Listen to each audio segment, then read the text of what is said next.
There is now a piece of legislation, and the key question will be whether that act, because it's no longer a bill, it's now an act which permits abortion in certain cases, should be commenced or not.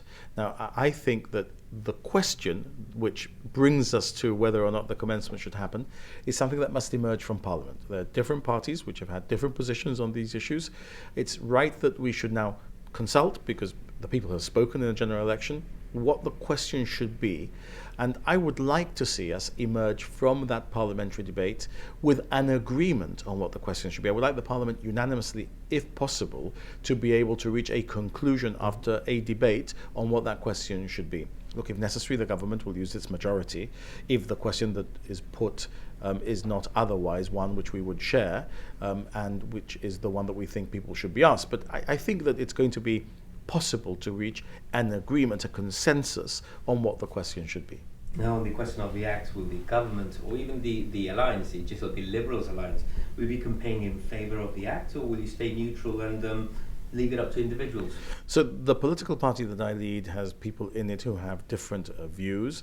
And my position, I think, is abundantly clear. I will be campaigning for the commencement of the act, but I don't think that this is something where the political parties themselves, at least mine, will be taking a role. I think individuals will be taking a role, and there will be two campaigns. And those campaigns will have people, I am sure, on different sides from different political parties. I think this is going to be something where individuals will have their views, and that's why I was very keen to fund the pro and the anti-campaign in a way that enables them to make the argument without having to rely on the political parties.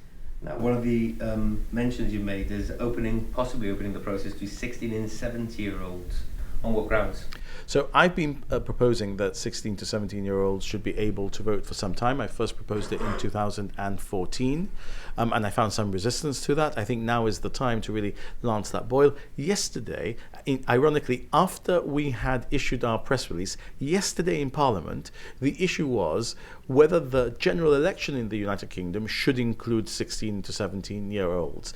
And the only reason that didn't happen is because there was not enough time, if the amendment were accepted, which is one which finds general acceptance in the United Kingdom, to compile a register of 16 to 17-year-olds before the 12th of December. I'm not saying that they must vote in this referendum, because it's not up to me.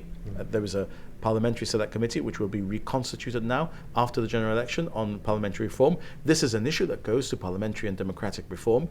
But my position, the position of Fabian Picardo, the position now of the Chief Minister of Gibraltar, having been re-elected 2 weeks ago, is that 16 to 17-year-olds should be able to vote. I think that is the direction of travel for the future. And I will be seeking that the first plebiscite after the general election, which is this referendum, should be the one where we open the register and we allow those people to also have their say. Indeed, there are many instances where we are making our minds up for people who are going to turn of age in the lifetime of this Parliament anyway. These are issues that also affect young women in that age group, whether we like it or not. I'm not suggesting that we should be promoting it in that age group, but these are issues that affect 16 and 17-year-old women/girls, and therefore I don't see any reason why we should be preventing them from having their say too.